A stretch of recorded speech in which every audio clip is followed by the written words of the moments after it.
우리는 지난 8월 한 달간에 하나님께서 새 일을 행하실 때라고 하는 주제로 함께 말씀을 나누었습니다. 첫 번째 주는 사사기 6장의 기드온의 이야기를 통해서 신묘막측하신 방법으로 하나님을 경험하는 역사를 통해서 새 일을 행하신다라는 것을 함께 나누었습니다. 두 번째 주는 이사야서 43장의 말씀을 통해서 하나님께서는 새 일을 행하실 때 이전 것은 전혀 생각나지 않을 정도로 놀라운 새 일을 하나님께서 행하신다라는 것을 함께 나누었습니다. 그리고 지난주죠, 셋째 주에는 창세기 41장의 요셉 이야기를 통해서 하나님께서 모든 것을 주도적으로 진취적으로 하나님의 뜻대로 이끌어 가시는 섭리를 아는 사람들을 통해서 하나님께서는 새 일을 행하신다라는 것을 함께 나누었습니다. 오늘은 그 마지막 시간으로 요한복음 14장을 중심을 통해서 성령으로 새 일을 행하시는 하나님의 역사에 대해서 함께 말씀을 나누기를 원합니다. 자, 하나님께서 새 일을 행하실 때 어떻게 행하시는가? 바로 성령의 역사로 새 일을 행하십니다. 특별히 성경을 보면 성경에서 가장 중요하다라고 꼽을 수 있는 예수님의 구속사가 시작될 때, 예수님께서 그 공생애를 시작하실 때 가장 먼저 이끄심을 받았던 그 주체가 누구였을까요? 바로 성령 하나님이십니다. 누가복음 4장 1절과 2절은 이렇게 분명히 기록하고 있습니다. 예수께서 성령의 충만함을 입어 요단강에서 돌아오사 광야에서 40일 동안 성령에게 이끌리시며 마귀에게 시험을 받으시더라. 성령의 역사가 바로 예수님의 역사로 시작을 됩니다. 자, 하나님의 역사가 이전과는 전혀 다른 역사로 시작되는 예가 하나 더 있습니다.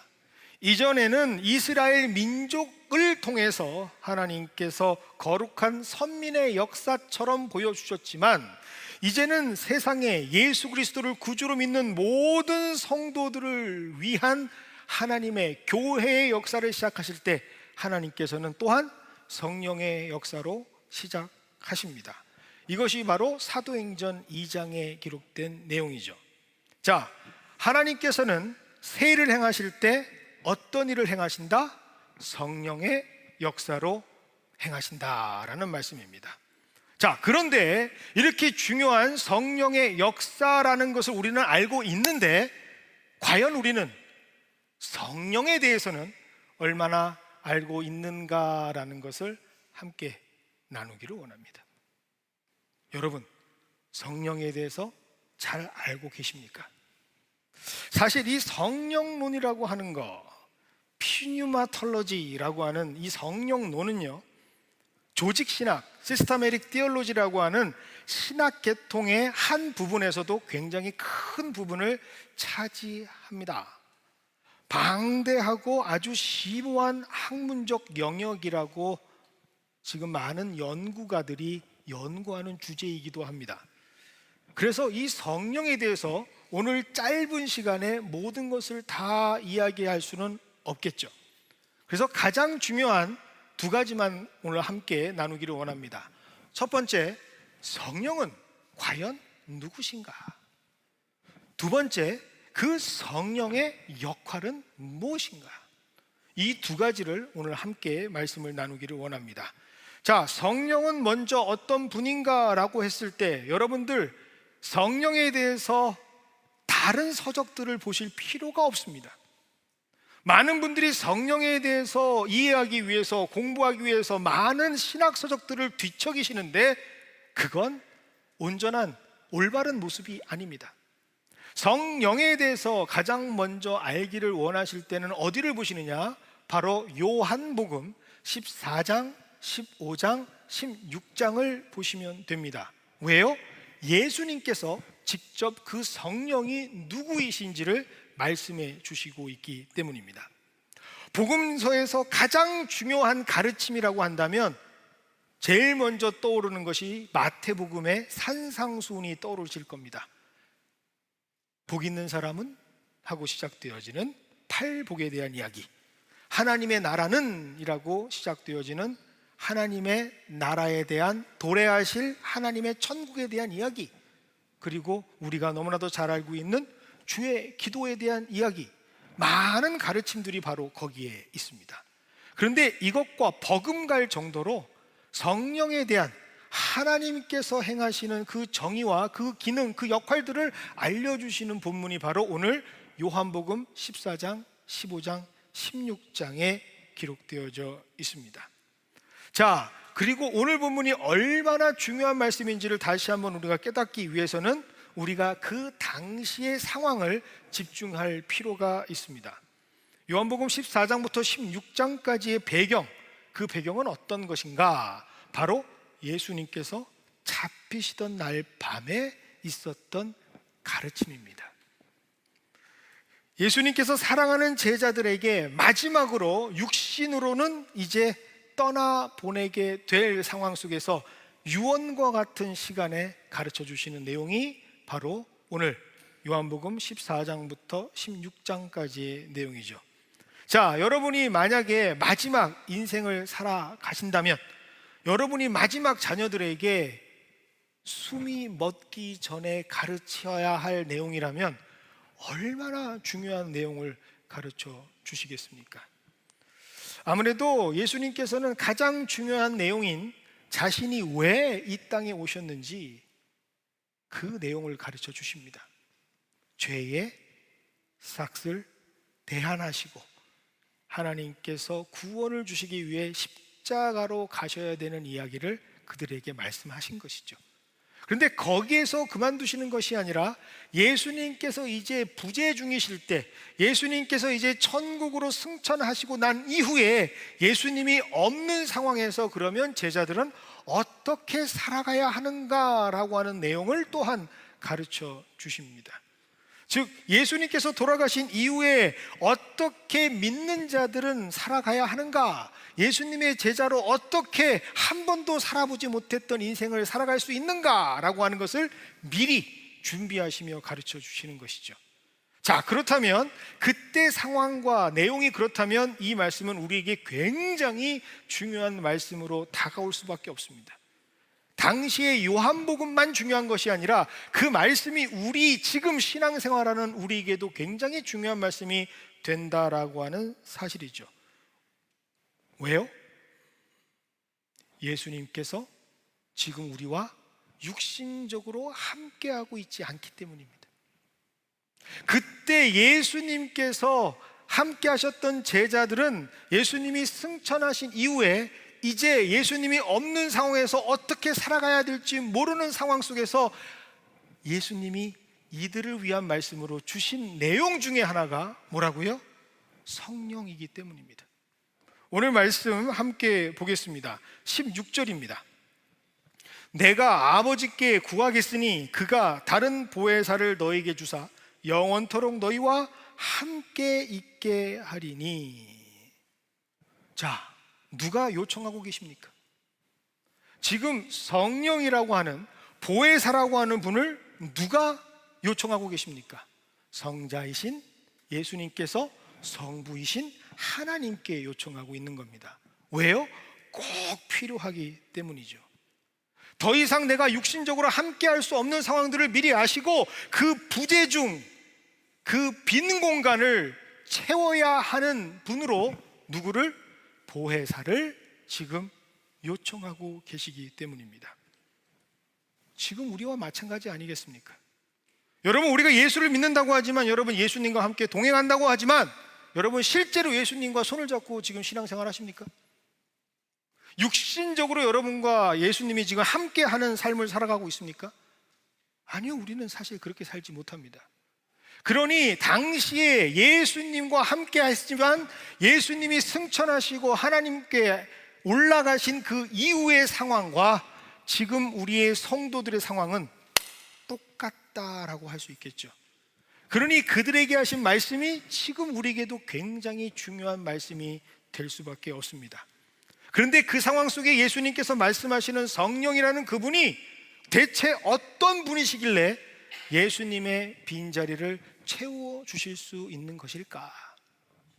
영원토록 그의 사랑하는 제자들은 물론 지금 우리 성도들과 함께 할 수 있는 것일까?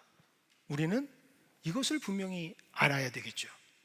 자, 그래서 가장 중요한 것부터 우리가 시작해 보도록 하겠습니다. 자, 성령은 누구신가? 우리 한번 따라해 보겠습니다. 성령은 하나님이다. 굉장히 단순한 정의인데 이것이 바로 진리입니다. 뭐라고요? 하나님은, 성령은 하나님이시다라는 내용이죠. 세상 그 어떤 것도 하나님을 대처할 수 있는 것이 없지 않습니까? 즉 이 말은 바꿔 말하면 하나님을 대신할 수 있는 것은 오직 무엇이 되어야만 한다? 하나님이어야만 한다라는 뜻입니다. 즉 예수님을 대처할 수 있는 분은 누구여야만 한다고요? 하나님이셔야만 한다라는 내용입니다. 성부 하나님과 같은 분이 성자 예수님인 것처럼 성자 예수님께서 비우신 그 자리는 누구만 채울 수 있다? 하나님만 채울 수 있다라는 거죠. 그래서 우리는 성령이라고 부르지만 실제로는 성령 하나님이라는 것이 올바른 표현입니다. 성령 하나님. 그 어떤 것도 이 하나님과 다른 존재일 수가 없는 것이죠. 그런데 특이하게도 한국 교회는 이 성령 하나님이라고 하는 것이 그대로 기록되었으면 좋았을 것을 오늘 성경을 보니까 보혜사라고 기록이 되어 있습니다. 여러분, 보혜사의 의미를 알고 있습니까? 저는 아인슈타인의 이 말을 굉장히 동의합니다. 설명하지 못하는 것은 모르는 것이다. 여러분, 보혜사에 대해서 한번 설명해 주시겠습니까? 누군가가 보혜사가 무슨 뜻이냐라고 하면 여러분 설명하실 수 있습니까? 눈빛들을 보아하니 제발 나만 시키지 말아주세요. 그런 눈빛이네요. 많이 들었습니다. 보혜사, 보혜사 성령, 보혜사 성령 많이 알고 있는 이야기예요. 근데 정작 보혜사가 뭡니까? 라고 말하면 사실 잘 설명하지 못하는 것이 우리의 솔직한 모습입니다. 그래서 오늘부터는 절대로 이러한 일이 벌어지지 않도록 우리가 함께 보혜사가 무엇인지 알아보도록 하겠습니다. 자, 먼저 이 보혜사라는 것을 한자어로 해석하는 분들이 많이 있어요.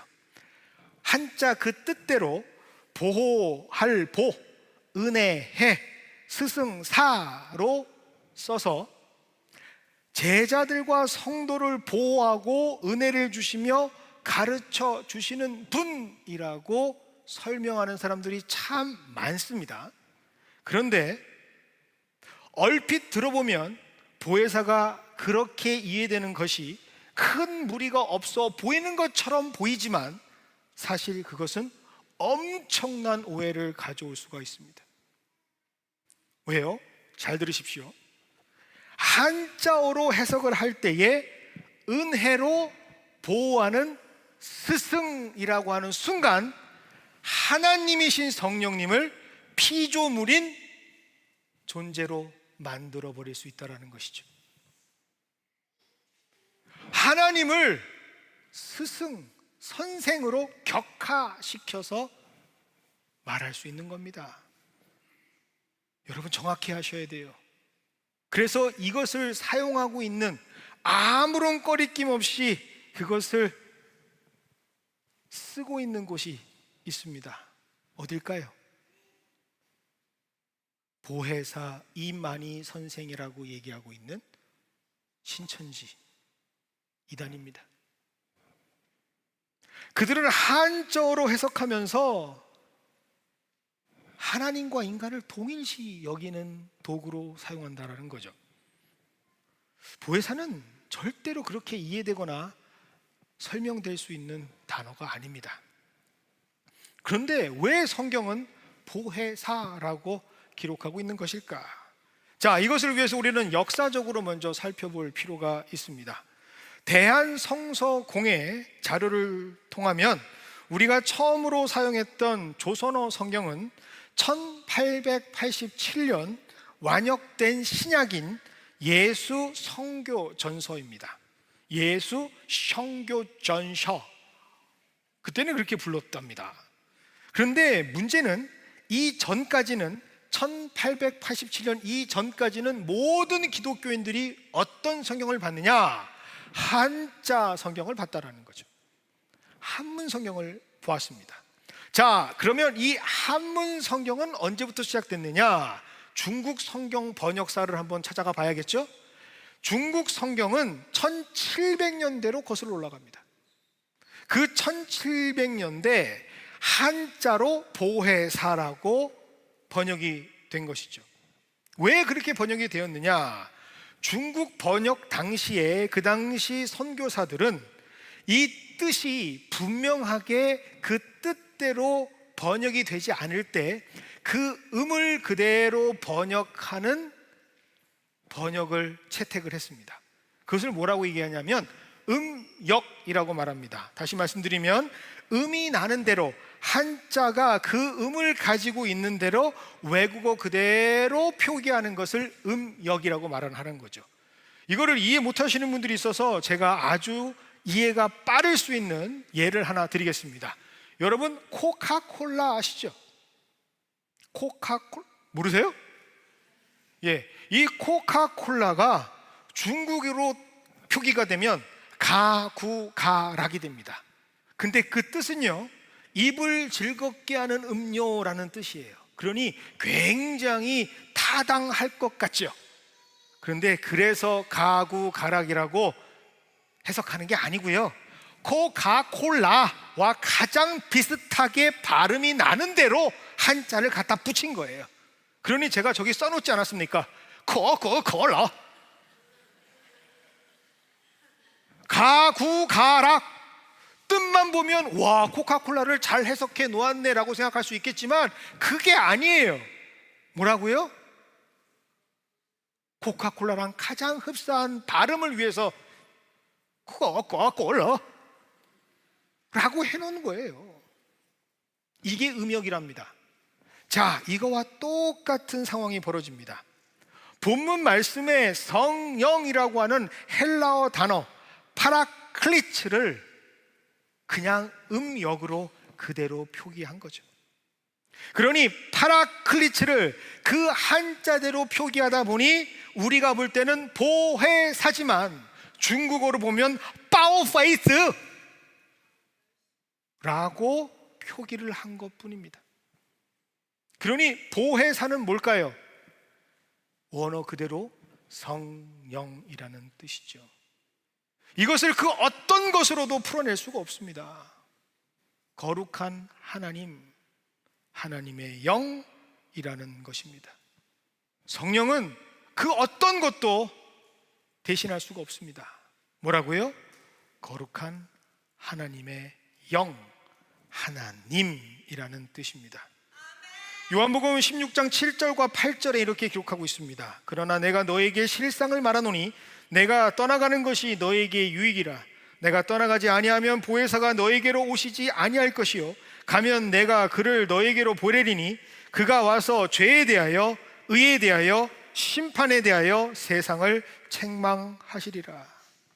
여기 16장 8절이 정말로 중요합니다. 보혜사가 죄에 대해서 의에 대해서 심판하고 책망하신다라고 기록하고 있습니다. 무엇이 죄인지, 무엇이 하나님의 의, 하나님의 뜻인지 그것을 심판하고 기준을 삼아서 제시하면서 책망할 수 있는 존재가 어디 있습니까? 딱 한 분밖에 없으시죠. 누구? 하나님밖에 없다라는 사실. 이를 행하실 수 있는 분은 바로 하나님이시기에 그 성령 보혜사는 다름 아닌 삼위일체의 하나님, 한 위격을 담당하고 계시는 성령 하나님이시다라고 하는 사실을 꼭 기억하시기를 바랍니다.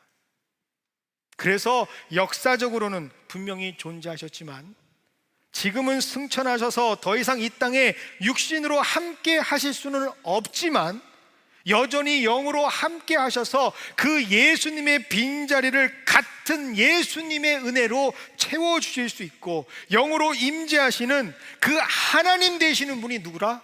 성령님이라는 사실을 여러분 꼭 기억하시는 이 시간 되기를 원합니다.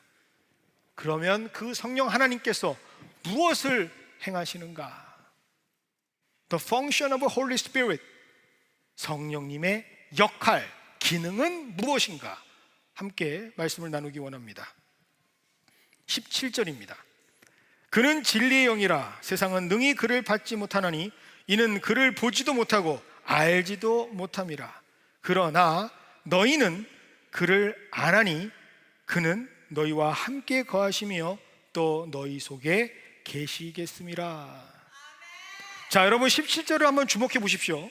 여기에서 분명하게 구분해 놓고 있습니다. 세상은 그를 보지도 못하고 알지도 못한다라고 기록되어져 있습니다. 그런데 누구? 너희는, 오늘 성경에서의 이 너희는 누구를 말하는가? 제자들을 말하겠죠, 성경적으로만 볼 때는. 그런데 너희는 이라고 하는 것은 다 우리 성도들을 뜻합니다. 그런데 그 성도들은 이 성령을 알 수 있다라고 말합니다. 세상은 알지 못하고, 세상은 보아도 보지 못하고, 봐도 알지 못하고, 경험하지 못하는데 어떻게 우리는 그 성령을 알 수 있을까요? 그 이유는 성령께서 알려주시기 때문입니다. 다시 말합니다. 성령의 기능이 뭐라고요? 하나님이 누구이신지를 알려주시는 겁니다. 내가 안다고 열심히 연구를 하고 최선을 다해서 하나님을 아는 것이 아니라 어떻게 한다고요? 성령께서 역사하셔서 우리가 전혀 알지 못하는, 봐도 볼 수 없었던 하나님을 알게 된다라는 사실이죠. 이것이 더 정확하게 기록되어 있는 것이 바로 오늘 말씀 14장 26절의 말씀입니다. 보혜사 곧 아버지께서 내 이름으로 보내실 성령, 잘 체크하세요.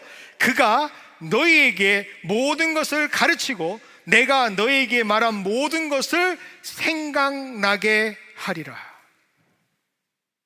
성령의 가장 중요한 역사는, 바로 기능은, 바로 예수님께서 그토록 평생을 모든 것을 가르치셨던 하나님에 대한 복음, 하나님의 뜻, 하나님의 나라, 하나님의 영광, 성경에 대한 모든 것들이 무엇인지 어떻게 한다고요? 가르쳐 주시는 분, 그리고 깨닫게 되어지는 분, 알게 되는 그 일을 감당하시는 분이 바로 성령님이다라고 하는 것이죠. 그래서 가르친다라는 그 단어에 여러분 동그라미를 크게 하셔야 돼요. 디다케, 알려주신다라고 하는 뜻이고요. 그리고 생각나게 한다라는 것은 여러 단어들로 말할 수 있지만 가장 중요한 것은 리마인드, 다시 내게 기억되게 한다, 리얼라이즈, 깨닫게 한다라는 뜻을 가지고 있습니다. 즉 성령의 역사 없이는, 성령의 허락 없이는 절대로 하나님을 알 수가 없죠. 여러분들 지금 설교를 듣고 있는데 이해가 되십니까? 이해가 되세요? 이해가 되시는 분들은 여러분들이 똑똑해서 이해가 되시는 게 아니에요. 누가? 성령께서 이해가 되게 해 주시는 것이죠. 우리가 정말 말도 안 되는 것 같은 이 성경 말씀을 믿을 수 있는 그 이유, 그 이유는 바로 성령께서 지금 역사해 주시기 때문에 가능한 겁니다. 그래서 성령 받았다라고 하는 것을 여러분 어떻게 증거할 수 있습니까? 여러분 성령 받았다라는 것을 어떻게 여러분 표현하실 수 있습니까? 내가 알지 못하는 하나님에 대한 신비가 깨달아질 때, 그때가 성령 받는 겁니다. 주의 말씀을 들으면서 전혀 그전에는 상상하지 못했던 그 말씀이 그렇구나, 그게 하나님의 뜻이구나, 그것이 바로 나를 향하신 하나님의 계획이시구나, 내가 깜짝 깨닫고 놀라는 사건을 내가 경험하고 있다면 그것이 바로 내가 지금 성령 받고 있는 증거입니다. 그런데 우리는 성령 받았다라는 증거를 다른 쪽으로 이상하게 생각하는 경우가 너무나 많습니다. 옆에 있는 분들에게 한번 물어볼까요? 성령 받으셨나요? 성령 받으셨나요? 네! 라고 얘기하시는 분들이 오늘 말씀 듣기 전에는 별로 없으셨을 것 같아요. 성령 받으셨나요? 그런 것 같기도 하고 아닌 것 같기도 하고 아리까리합니다. 왜요? 우리는 성령 받았다라고 하는 것을 성령이 일어나는 현상에 집중하면서 이해했기 때문이죠. 그리고 소위 성령 받았다라고 하는 사람들이 이야기하는 간증들과 그들의 고백들이 그런 줄 알고 있었기 때문이죠. 내가 성령을 받았더니 손이 뜨거워지더라. 내가 성령을 받았더니 갑자기 내 속에 이상한 힘들이 생기더라. 할렐루야. 여러분, 성령 집회 그래서 조심하셔야 돼요. 제가 하도 궁금해서 저도 한번 가봤어요. 그러니 이상한 사람들이 나와서 성령 받으라. 할렐루야. 아까 분명히 뭐라고 말씀드렸어요? 성령은 하나님이시라고 말씀드렸습니다. 막 성령을 자기 마음대로 주고 받고 주고. 성령에 대해서 잘못된 인식들이 우리에게 있기 때문이죠. 성령에 대해서 정확하게 인격적으로 그가 행하시는 일들을 내가 체험하지 못했기 때문입니다. 어쩌면 내가 생각하는 성령 받은 모습들이 지금 나에게 역사하시는 성령을 가로막고 보지 못하고 증거하지 못하게 하는 일이기 때문이죠. 성령의 역사가 뭐라고요? 하나님이 누구이신지를 깨닫게 하는 기능이, 역할이 바로 성령의 역사라고요. 그래서 성령 받은 사람들은 누구 뜻대로? 하나님의 뜻대로 살아갈 수밖에 없습니다. 성령을 받았는가, 성령을 받지 않았는가, 그의 삶을 보면서 그 삶 가운데 하나님께서 주도적으로 역사해 가시는 삶을 산다면 방언을 하지 않아도 그는 성령을 받은 사람 맞습니다. 우리가 생각하는 은사를 경험하지 못해도 그는 하나님께서 주권적으로 이끌어 가시는 성령의 인도하심을 받은 사람이 맞습니다. 그런데 왜 그 성령을 알지 못해 우리는 성령하면 뭔가 힘이 빠지고 자신감이 결여되는 성도로서의 삶을 살아가게 되는 걸까요?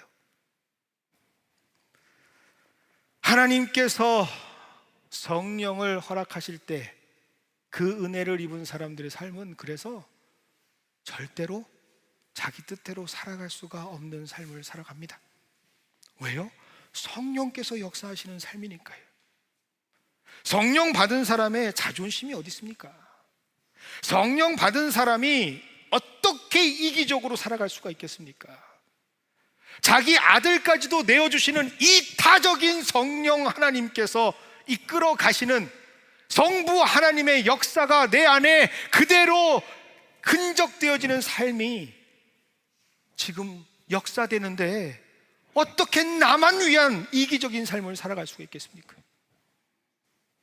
성령의 사람이 되면 그 삶은 하나님께서 주인 되어주시는 삶이기에 절대로 자신의 뜻대로 살아갈 수 없는 사람이 됩니다.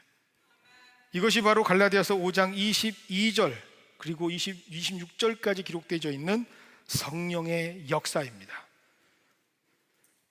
오직 성령의 열매는 사랑과 희락과 화평과 오래 참음과 자비와 양성과 충성과 온유와 절제니 이 같은 것을 금지할 법이 없느니라. 그리스도 예수의 사람은 육체와 함께 그 정욕과 탐심을 어디에 못 박았다고요? 십자가에 못 박았으니 만일 우리가 성령으로 살면 또한 성령으로 행할지니 헛된 영광을 구하며 서로 노엽게 하거나 서로 투기하지 말지니라. 이 진리의 영이 역사하시는 말씀이 우리 마음에 새겨지면 우리는 진리를 알기 때문에 더 이상 하나님이 아닌 것에 우리의 마음을 빼앗길 수가 없죠. 우리가 죄인이지만 왜 더 이상 죄인으로 살아가지 않으려고 그렇게 발버둥 치느냐? 성령께서 그렇게 인도해 가시기 때문입니다. 우리가 의로워서가 아니고 하나님께서 그렇게 원하시기 때문이죠. 오늘 말씀을 준비하면서 과연 저는 어떤 성령의 역사 체험을 했는가라는 것을 한번 뒤돌아봤습니다. 어떤 삶을 여러분들과 함께 나눌 수 있을까 고민해 봤는데 하나님께서 탁 하고 한 에피소드를 떠올려 주셨습니다. 근데 그 생각을 하니까 벌써부터 제가 미소가 떠올려집니다. 제가 한국에서 부교육자로 일할 때였습니다. 오늘 제가 솔직하게 여러분들에게 제 모습들을 좀 보여드리겠습니다. 제가 가장 힘들어하는 게 있습니다. 지금은 아닙니다. 지금은 다 해결된 얘기인데 옛날에 그랬다 이겁니다. 제가 너무나 힘들어하는 것 중에 하나가 뭐냐면 억울한 걸 잘 못 참습니다. 내가 한 일이 아닌데, 분명히 내 잘못이 아닌데 난 그러한 일을 생각해 본 적도 없고 그러한 일을 꾸며본 적도 없는데 아예 나 같은 사람은 그런 일을 시작도 안 하는데 내가 했다고 모함을 받고 내가 모든 것의 주범인 것처럼 누군가에게 원망을 받을 때 잘 못 참겠더라고요. 그런 일을 경험하면 사실 분하고 원통해서 가만히 있을 수가 없습니다. 마음이 떨리고 손이 떨리고 몸이 떨리고 스스로 조절을 할 수 없는 상태가 되는 것을 제 스스로 제가 알게 되었습니다. 다시 말씀드립니다. 옛날에 그랬다는 겁니다. 그런데 그런 상태가 된 적이 있었습니다. 목회를 하면서 한 교회의 교육부 총괄을 맡았는데 그 교회 교세가 한 2,000명이 넘는 교회, 큰 교회였어요. 그런데 그 교회가 새롭게 모든 교육을 다시 시작한다라고 해서 교육 전담 부목사를 뽑았는데 그게 제 자리였습니다. 그래서 새롭게 모든 일들을 시작하는데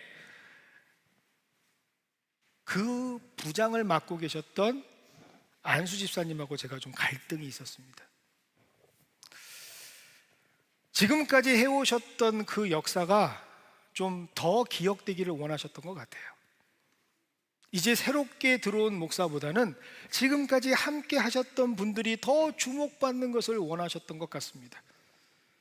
그런데 새로운 목사가 와서 모든 사람들과 함께 으쌰 뭔가 제대로 한번 해보겠다라고 하고 함께 추진해 가서 나가고 진짜 실제로 모든 일들이 변화가 시작되고 교회의 분위기가 바뀌니까 좀 시샘이 나셨던 것 같습니다.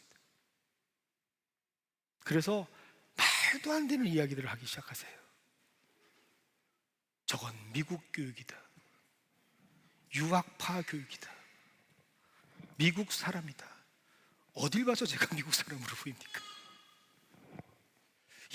여러 이야기들을 하시면서 말도 안 되는 소문들을 퍼뜨리시는데 얼마나 짜증나고 억울한지. 어떻게 저런 사람이 예수를 믿을 수 있지? 어떻게 저런 사람이 교회에 정말 중요한 교육을 담당한다라고 할 수 있지? 그저 자신의 의만 드러내기 원하는 사람, 그저 자신이 인정받기만 원하는 사람, 어떻게 저런 인간이 교회에 중책을 맡고 있지? 너무 화가 났죠. 도무지 이해가 되지 않았습니다. 그런데 토요일 아침에 그 교회는 전 교역자가 회의를 합니다. 30명 정도 되는 목회자들과 함께 회의를 하는데 담임 목사님께서 부르세요. 말씀하십니다. 윤 목사, 지금 교육부장이 화병으로 병원에 입원했대. 잔소리하지 말고 가서 잘못했다고 사과하고 와. 절대로 혼자 가지 마. 사과하는지 안 하는지 증인으로 전도사 데리고 가. 그리고 전도사는 진심으로 사과하는지 아닌지 봐. 당신 그거 안 하면 사임해. 나오지 마. 여러분, 30명 앞에서 그런 이야기를 들으면 어떤 느낌인 줄 아십니까? 나는 억울한데, 내가 정말 잘못한 것이 있다면 열심히 목회한 죄밖에 없는데 내가 왜 사과를 해야 되지? 내가 왜 그에게 가서 잘못했다고 빌어야 하지? 그것도 전도사가 증인으로 따라와서 그 모습을 보겠노라고 하는 일을 내가 왜 감당해야 되지? 뭐 이런 교회가 다 있나? 그래서 회의가 끝나자마자 사실은 사표를 썼습니다. 쭉쭉쭉쭉쭉. 이런. 그런데 토요일이었잖아요. 그러니 목사님 주일 설교할 본문 내용이 있지 않았겠습니까? 그 본문 내용이 어떤 내용이었느냐? 바로 갈라디아서 5장 16절과 17절의 말씀이었어요. 내가 이르노니 너희는 성령에 따라 행하라. 그리하면 육체의 욕심을 이루지 아니하리라. 육체의 소욕은 성령을 거스르고 성령은 육체를 거스르나니 이 둘이 서로 대적함으로 너희가 원하는 것을 하지 못하게 하려 함이니라. 정말이지 설교도 바꾸고 싶더라고요. 제가 바꿨는데 누가 알겠습니까? 그런데 적어도 누구는 아시죠? 하나님은 아시지 않습니까? 계속해서 오전이 지나고 오후가 되는데 말씀이 가슴에 부대낍니다. 진짜 고통스러웠어요. 정말 그렇게 하고 싶지 않은데, 아니 할 수 없는데 일을 감당해야 한다. 사임 하면 되죠. 교회가 뭐 그 교회밖에 없으라고. 그런데 계속해서 하나님께서는 그 마음에 부담을 주십니다. 내가 원하는 것을 하지 않도록 하나님께서 계속 역사하시는 것이죠. 그러다 보니 결국 어느 순간 제 발은 어디로 향하고 있는가? 그분이 입원하고 계시다라고 하는 병원으로 향하고 있습니다. 병실에 찾아가 보니 1인실이 아니에요. 내가 사과할 수 있는데 병실에 1인실이 아니라 하필이면 몇 인실? 6인실이에요. 사람이 왜 이렇게 많아요? 사람 다 보고 있는데 그 자리에서 사과를 한다는 게 쉽지가 않습니다. 그런데 그 자리에서 제가 바로 무릎을 꿇고 사과를 드렸습니다. 집사님, 마음이 아프셨다면 죄송합니다. 제가 잘못했습니다. 어떤 방식이든 제가 힘들게 했다면 집사님께 사과를 드립니다. 잘못했습니다. 용서해 주십시오. 그때 모든 병실 사람들이 저를 다 쳐다보는데 정말 그 느낌이라는 게 아직도 잊혀지지가 않습니다. 자, 근데 그분이 사과를 받아주셨을까요? 받아주지 않으셨을까요? 커튼을 쫙 하고 치시더라고요. 안 받아주시더라고요. 옆에 간호하시던 여자 부인 집사님께서 목사님 일어나세요. 미안합니다. 지금은 때가 아닌 것 같습니다. 그냥 오늘은 돌아가시죠. 그렇게 쫓겨나왔습니다. 그런데 그 광경을 바라보고 있던 전도사가 너무 억울했는지, 너무 화가 났는지 그 친구가 울음을 터뜨립니다. 목사님, 이건 아니잖아요. 어떻게 목회자가 이렇게까지 비굴해질 수 있습니까? 그런데 저는 그 전도사님의 울분의 모습이 들리는 것이 아니라 세상에서 가장 온유하고 평화로운 마음을 주시는 성령님을 그 자리에서 체험하게 됩니다. 이야, 내가 이런 일도 경험하게 되는구나. 이전의 나였으면 절대로 할 수 없었던 이 일을 성령 하나님께서 행하게 하시는구나. 정말 하나님의 레벨에도 올라가지 못하는 정말 죄인 중에 죄인, 괴수 중에 괴수 같은 나를 하나님께서는 하나님만 하실 수 있는 그 자리로 만들어 가시는구나 라고 하는 정말 난생 처음 느꼈던 감사가 제 기억에 남습니다. 그래서 오늘 이 말씀을 전하면서도 제 가슴 속에는 웃음, 미소가 가득한 거죠. 결국 그 집사님은 교회를 분열시키는 그리스도의 몸된 교회를 찢는 일에 앞장서셔서 결국은 이단과 연합하셔서 교회를 분열시키는 일을 행하셨습니다. 그리고 그의 모습을 보면서 그때서 많은 교인들이 저를 인정해 주셨죠. 제 억울했던 마음을 그때서야 인정해 주셨습니다. 정말 부족한 나, 그런데 어느 순간 하나님의 일을 행하고 있는 나로 하나님께서 바꿔주셨던 것이죠. 그것이 바로 성령 받은 사람들의 모습이라는 사실을 그때서 분명히 깨닫습니다.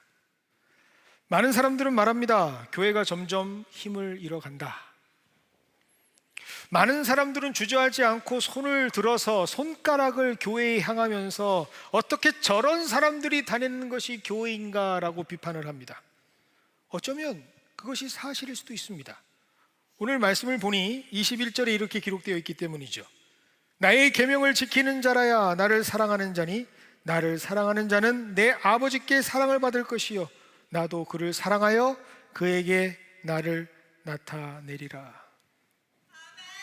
많은 믿는 자들이 하나님을 사랑한다고 하지만 성령께서 함께 하시는 모습이 보이지 않아서 그런 건 아닌가라는 생각을 해봅니다. 교회가 하나님을 전하고 있다라고 말하지만 정작 하나님의 사랑을 받지 못하고 있기에 그렇게 많은 성경의 모습들을 증거하지 못하는 실체가 아닌가라는 생각도 해봅니다. 그런데 하나님께서는 그렇게만 말씀하신 분이 아닙니다. 하나님께서는 절대로 그렇게 교회를 내버려 두시지 않기 때문이죠. 그 말씀이 바로 오늘 본문 말씀, 어쩌면 가장 중요한 말씀 18절의 말씀입니다. 내가 너희를 고아와 같이 버려두지 아니하고 너희에게 오리라. 예수님께서는 교회된 우리가 하나님의 사람들로 바뀌어지기 위해서 우리 스스로 행할 수 없다라는 것을 알고 계시면서 성령 하나님을 보내주십니다. 정말 말도 안 되는 신묘막측한 방법을 통해 일하시는 하나님께서, 정말 이전보다 더 놀라운 일들로 행하시는 하나님께서, 주도적으로 이끌어 가시는 섭리를 아는 사람들을 통해서 세를 행하시는 하나님께서 성령 하나님으로 우리에게 찾아오셔서 교회가 온전한 교회가 될 수 있도록, 주의 성도들이 하나님의 놀라운 은혜를 덧입는 하나님의 증인으로 세워질 수 있도록 하나님께서는 반드시 성령 하나님을 우리에게 허락해 주실 줄 믿습니다. 그것이 바로 성령이 우리에게 임하는 이유이기 때문입니다. 오늘 그 마음을 여러분들 함께 느끼시는 한 주가 되기를 원합니다. 성령 하나님께서 나를 바꾸시는, 성령 하나님께서 나를 가만히 두지 아니하시는, 성령 하나님께서 내게 임하여 주셔서 나를 통하여 새일의 역사를 시작하여 주실 그 하나님의 역사를 소망하며 이 시간 함께 찬양하는 우리 모두가 되기를 원합니다.